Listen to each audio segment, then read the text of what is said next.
Hello everybody, this is a follow-up video to one I've done recently called DesignSpark Mechanical Backup Very Wrong, and it's a sort of explanation of what's happening. Apparently this deletion of files when the program is quit is not a fault, it's an actual feature of the program, and here's the reason why they've done it. If we go to DesignSpark,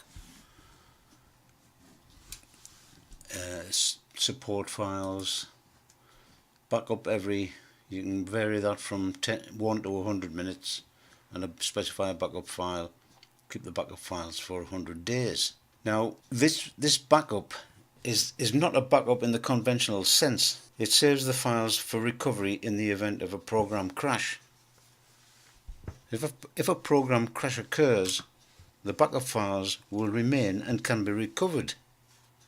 If, however, the program is shut down normally, the backup files are deleted.